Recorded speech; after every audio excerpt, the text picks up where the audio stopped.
ရေကြီးလေးဟာဘာနဲ့ဖွဲ့ထားလဲဆိုသူကဓာတ်ကြီးလေးပါအစုဖွဲ့လေးတစ်ခုပဲနော်ဓာတ်ကြီးလေးပါအစုဖွဲ့လေးတစ်ခုပဲအဲ့ဓာတ်ကြီးလေးပါအစုဖွဲ့လေးကိုတို့တွေဟာမြန်မာလိုဘာသာပြန်တော့စာရန်ထိုးတယ်တို့မြေပုံဒီမှာစာရန်ထိုးတာတွေ့ဘူးတယ်မလားဒါကကချင်ပြည်နယ်လို့ခေါ်တယ်ဟုတ်မလားအဲ့လိုပဲအဲ့ဒီရေကြီးလေးကိုစာရန်ထိုးတယ်မြန်မာလိုထိုးတယ်နော်ဘာလို့ထိုးလဲမြန်မာလိုရေကြီးလို့မရေးဘူးလားရေးတယ်အဲ့ရေကြီးဟာဘသူ့ကိုပြောတာလဲဆိုတာမရှိဘူးလားရှိတယ်တခုခုကို तू ပြောခြင်းလို့မြားထိုးရတာမြားထိုးတော့ဘသူ့သွားထိုးလဲဟမ်ရေကြီးဆိုတဲ့ဟာလေးကစာတန်းလေးအဲ့ဒီစာတန်းကဘသူ့ကိုရည်ညွှန်းတယ်ဆိုတာမရှိဘူးလားမြားလန်းထိုးလိုက်တာဘသူ့ကိုထိုးလိုက်တာလဲဓာတ်လေးပါဖွဲ့ထားတယ်အစုဖွဲ့လေးကိုမြားလေးထိုးလိုက်တာနာမည်လေးတက်လိုက်တာဘာလို့တက်လဲရေကြီးလို့ဒါဆိုရင်ရေကြီးနဲ့အဲ့ဓာတ်လေးပါနဲ့ဟာတူလားဒီဘက်မှာတခြားကြီးလေးစာတန်းထိုးလာတာတကယ်ပြောချင်တာကဓာတ်လေးပါလေတူလို့လားဟိုကနာမည်ဟာတကယ်ပြောင်းလဲနေတာကရေကြီးကပြောင်းလဲနေတာလားတကယ်ဓာတ်လေးပါပြောင်းလဲနေရလားအဲ့ဓာတ်လေးပါပြောင်းလဲနေတာရေကြီးကနာမည်တက်တက်ပဲပြည့်ညက်ဟုတ်နော်အမည်နာမပြည့်ညက်လို့ခေါ်တယ်ဟုတ်နော်အဲ့ဒီဟာစာတန်းထိုးယုံလေးပဲအခုမယုံရင်ဒကာကြီးတို့ဒကာမကြီးတို့ကိုယ့်အကူစာတန်းထိုးကြည့်ကိုယ်နာမည်ကမောင်ဖြူမက်ဖြူပေါ့ဟုတ်နော်ဖုံးကြီးဝစ်ခိုင်းလိုက်မယ်မောင်ဖြူဟုတ်သေးလားစာတန်းပြောင်းမသွားဘူးလားပြောင်းသွားတယ်နော်စာတန်းပြောင်းသွားတဲ့ခါကျတော့အဲ့ဒီဥကုသလဆိုတာဘသူ့ကိုပြောတာလဲဆိုတာမရှိဘူးလားသူက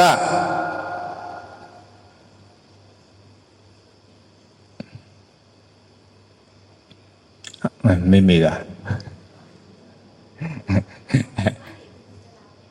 အဲ့လေမောင်ဖြူကနေဥကုသလဖြစ်သွားတယ်မောင်ဖြူကလည်းစာရန်ပဲဥကုသလလည်းစာရန်ပဲဒါပေမဲ့ဒီဓာတ်လေးပါးကြီးကတော့ပြောင်းသွားလားဒီဓာတ်လေးပါးကိုရည်ညွှန်းတာဟုတ်ပြီနော်အဲ့တော့တကယ်မြင်ရမယ့်အရာနဲ့သူ့ကိုလူလောကထဲမှာခေါ်ဝေါ်သုံးပြုဖို့အတွက်သုံးရတဲ့အရာနဲ့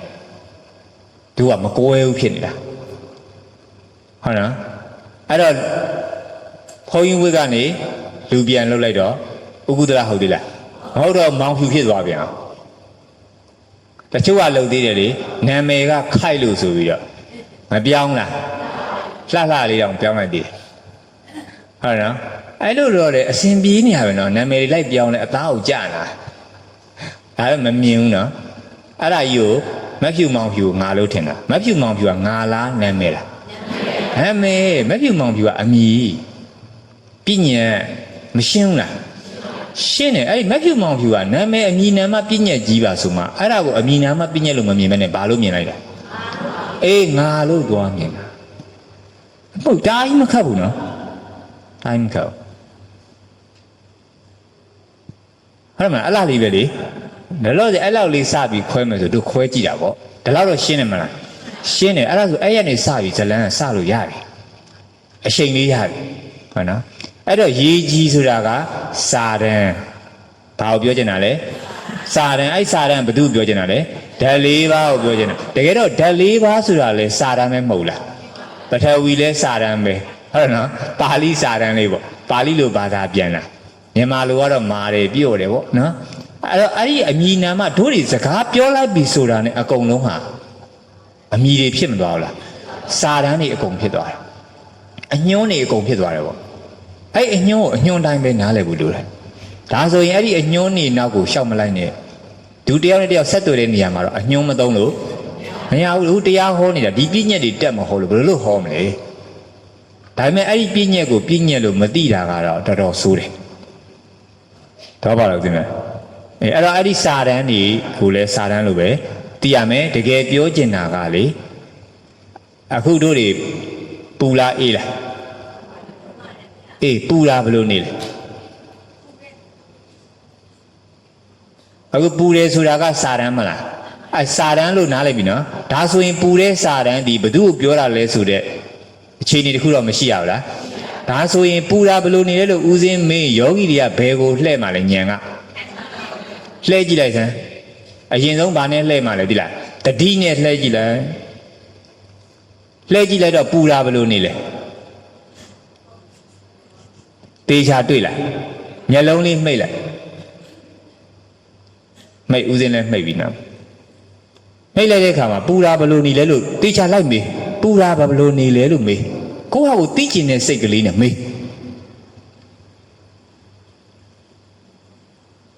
ပူတာကစာတန်းအဲ့စာတန်းကဘသူ့ကိုထိုးနေတာလဲလို့တေချာကြည့်ကြင်ခန္ဓာကိုယ်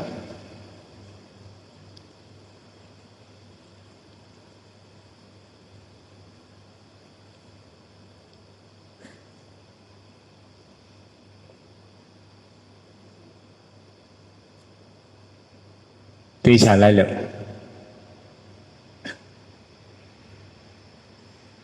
အေးရဆိုရင်အေးရဘလို့နေလဲပြန်မေး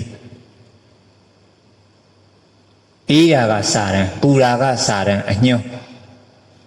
ပူတယ်ဘလို့နေလဲကြည့်လိုက်တယ်အေးရဘလို့နေလဲကြည့်လိုက်တဲ့ခါကျသဘောလေးတွေအဲ့သဘောမှာတလောက်ဆိုရပြီပူတာဘလို့နေလဲလို့ပြောတဲ့ခါကျတော့ဘာပြောလို့ရသေးလဲ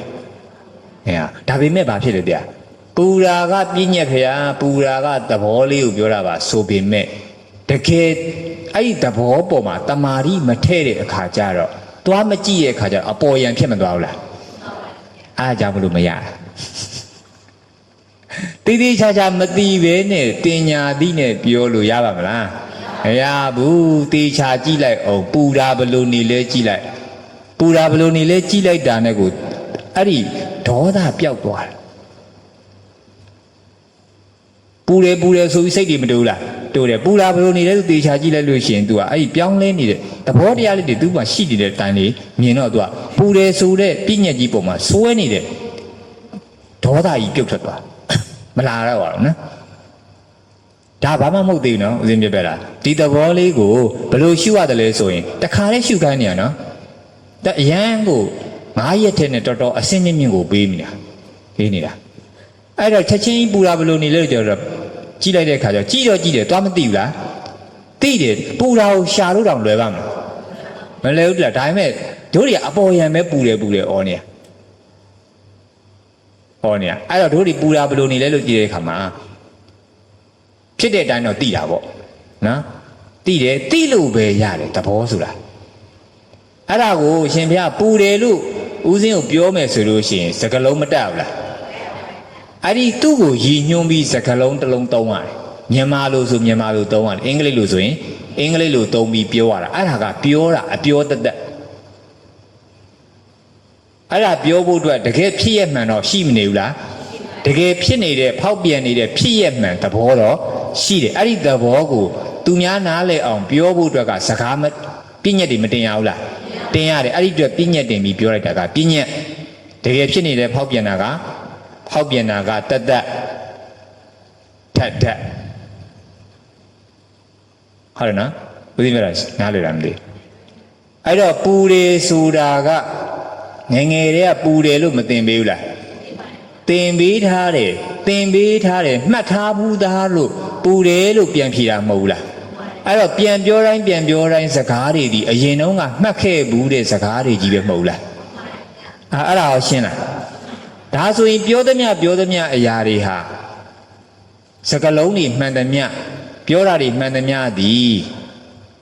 ဘာလုပ်ခဲ့ဘူးတဲ့အရာတွေလဲမှတ်ခဲ့ဘူးတဲ့အရာတွေကြီးပဲအဲ့ဒါကြောင့်ပူတယ်လို့ပြောတာသည်ပူတာလားမှတ်ခဲ့ဘူးတဲ့အရာလားမှတ်ခဲ့ဘူးတဲ့အဲ့ကြောင့်ပူတယ်လို့ပြောတာကပြည့်ညက်ပူတယ်လို့မှတ်ထားတာကတင်ညာတလားအဲ့ဒါခန္ဓာကိုသွားတွေ့တာပရမတ်တင်ညာကပရမတ်ခန္ဓာတွေ့ပြီလေပူရာကပြည့်ညက်ပူတယ်ဆိုလို့ပြောတဲ့အဓိပ္ပာယ်ကအဲ့ဒါပြည့်ညက်အဲ့ပူတယ်ဆိုတာကအရင်တုန်းကပူတာဒါပူတယ်လို့ခေါ်တယ်ဒါအေးလို့ခေါ်တယ်လို့မှတ်ခဲ့တဲ့မှတ်သားမှုတစ်ခုပြန်ပေါ်တာအဲ့ဒါကြောင့်မို့ तू ကတင်ညာဖြစ်သွားတယ် မှတ်သားတတ်တဲ့သဘောရှိလို့မှတ်သားတဲ့သဘောတိုင်းပြန်ပေါ်တာအဲ့ဒါကိုရှင်းလားအဲ့ဒါလည်းရှင်းတယ်ဒါမဟုတ်အများကြီးမပြောသေးဘူး